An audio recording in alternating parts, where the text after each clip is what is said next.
গণেশ চতুর্থী।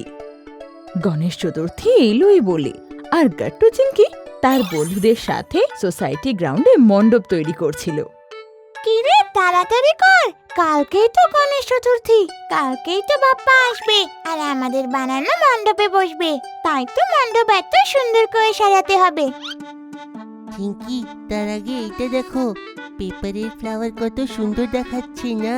আমি আর বান্টি মিশে একসঙ্গে বানিয়েছি। হ্যাঁ হ্যাঁ চিংকি, আমরা এটাকে মণ্ডপে সাজিয়ে দিই। হ্যাঁ হ্যাঁ গাট্টু আর বান্টি, দারুণ হয়েছে। যা, ওটা ওখানে লাগিয়ে দে, খুব সুন্দর লাগবে। আরে চিংকি, কালকে আমাদের তাড়াতাড়ি এসে এখানে ফুলের রঙগুলিও বানাতে হবে। হ্যাঁ, কিন্তু তোমরা আলপনা এখন কেন বানিয়ে নিচ্ছ না চিংকি গুড্ডি? কারণ হারি, সকালবেলা হতে না হতে তো ফুল শুকিয়ে যাবে, আর আমরা বন্ধু গণেশকে কি শুকনো ফুল দিয়ে স্বাগত জানাবো? আমরা ওনার জন্য সকাল সকাল ফ্রেশ আর দারুণ গন্ধের ফুল আনবো, আর ওটা দিয়ে রঙ্গোলি বানাবো। হ্যাঁ, এটা তো খুব ভালো কথা চিংকি।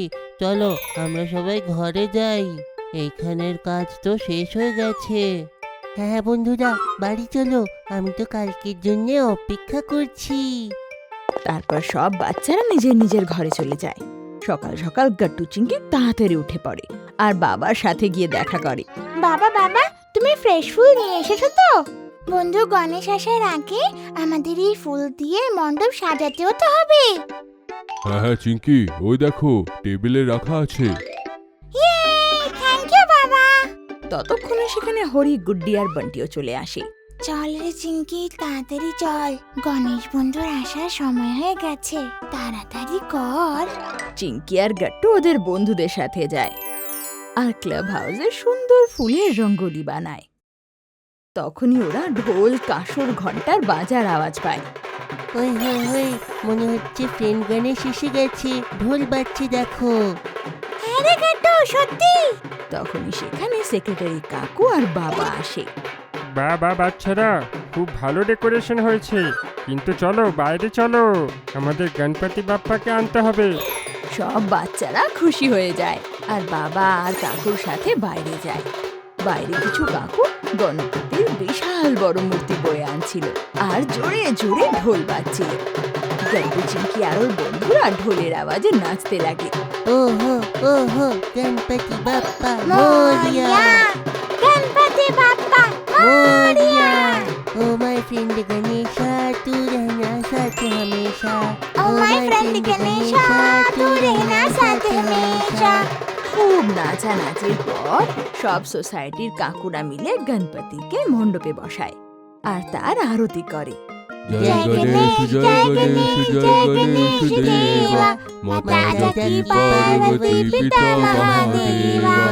আরতি হওয়ার পর সবাই প্রসাদ পায় আর প্রসাদ খেয়ে সবাই ক্লাব হাউস থেকে বেরিয়ে আসে।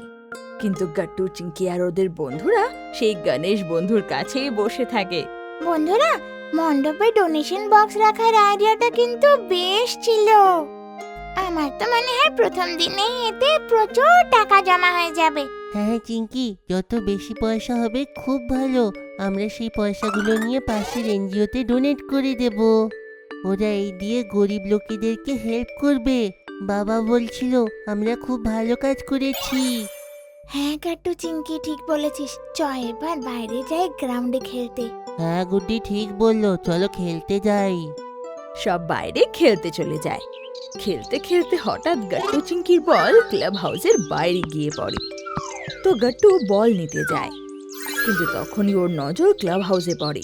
আরে এ কি, ক্লাব হাউসের দরজা খোলা কি করে? যাওয়ার সময় তো আমরা বন্ধ করেছিলাম না। তখনই পেছন থেকে চিংকি আর বাকি বন্ধুরাও এসে পড়ে। কি হলো গাট্টু, বল পাওয়া যায় নাকি?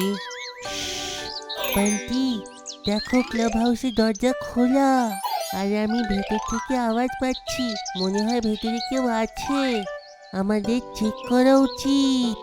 সব বাচ্চারা উকি মেরে ক্লাব হাউসের ভেতরে দেখে তো অবাক হয়ে যায়।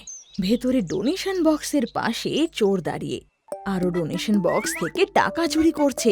একে বন্ধুরা, এ তো আমাদের ডোনেশন বক্স থেকে পয়সা চুরি করছে, আমাদের এক্ষুনি গিয়ে তাকে আটকানো উচিত। এটা তো খুব খারাপ, কেউ বাপ্পার সামনে চুরি কি করে করতে পারে? চল ওকে কি আটকাতে হবে। না না বন্ধুরা, আমরা এটা করতে পারবো না, আমরা সবাই ছোট। আমাদের চোরের সামনে যাওয়া উচিত নয়। এক কাজ করা হোক, আমি আর বান্টি এখানে দাঁড়িয়ে তাকে দেখছি। আর চিঙ্কি, হারি, গুড্ডি, তোমরা তাড়াতাড়ি বাবার সেক্রেটারি আঙ্কেলকে ডেকে নিয়ে আসো, যাও। হ্যাঁ, আর যদি চোর পালানোর চেষ্টা করে তখন কি গাট্টু? তখন আমি আর বান্টি ক্লাব হাউসের দরজা বাইরের থেকে বন্ধ করে দেবো, যাও তাড়াতাড়ি। চিঙ্কি, হারি আর গুড্ডি তাড়াতাড়ি যায় আর কাকু আর বাবাকে ডেকে নিয়ে আসে। বাবা, সেক্রেটারি কাকু তাড়াতাড়ি চলো, ক্লাব হাউসে একটা চোর এসেছে আর আমাদের ডোনেশন বক্স থেকে টাকা চুরি করছে। কি চোর ক্লাব হাউসে? তাড়াতাড়ি আমাদের সেখানে যাওয়া উচিত, চলো। বাবা আর সেক্রেটারি কাকু গিয়ে দেখে যে গাট্টু আর বান্টি ক্লাব হাউসের বাইরে দাঁড়িয়ে পাহারা দিচ্ছে। বাবা আর কাকু তক্ষুনি ভেতরে যায় আর চোরকে ধরে ফেলে। পেছন থেকে সেখানে সোসাইটির বাকি লোকেরাও এসে পড়ে। আরে কি হয়েছে? কি হয়েছেটা কি এখানে? এই চোরটা ডোনেশন বক্স থেকে চুরি করছিল। এটা কত ভুল কথা। আমরা এটা গরিবদেরকে দেওয়ার জন্য রেখেছি। হ্যাঁ, বাচ্চারা না দেখলে সব পয়সা চুরি হয়ে যেত। পুলিশকে ডাকা উচিত। সেক্রেটারি কাকুর কথা শুনে সোসাইটির কিছু লোক পুলিশকেও কল করে। কিছুক্ষণের মধ্যে পুলিশ চলে আসে আর চোরকে ধরে নিজের সাথে নিয়ে যায়। সাব্বাস বাচ্চারা, তোমরা সবাই খুব ভালো কাজ করেছো আর ডোনেশনের টাকা চুরির হাত থেকে বাঁচালে। থ্যাংক ইউ কাকু, এটা আমাদের ডিউটি। গাট্টু বাবা, খুব ভালো কাজ করলে যে তোমরা চোরের সামনে যাওনি আর আমাদের সাহায্যের জন্য ডাকলে।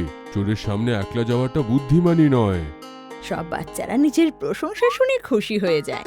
আর এই খুশিতে বাপ্পাকে ভোগ দেওয়ার জন্য যে সুস্বাদু মোদকটা আমি বানিয়েছিলাম, সেই প্রসাদ সবার প্রথমে গাট্টু, চিঙ্কি আর ওর বন্ধুরা পাবে। এটা শুনে তো সব বন্ধুরা আনন্দে লাফিয়ে ওঠে। মা ঘর থেকে মোদক নিয়ে আসে আর গণপতি বাপ্পাকে সবার আগে ভোগ দেয় আর তারপর সব বাচ্চাকে খেতে দেয়। আর এইভাবে গাট্টু চিঙ্কির জন্য এই গণেশ চতুর্থী আরো বেশি স্পেশাল হয়ে ওঠে। আপনাদের যদি আমাদের ভিডিও ভালো লেগে থাকে তো আমাদের ভিডিওকে লাইক করুন, কমেন্ট করুন আর সাবস্ক্রাইব করুন।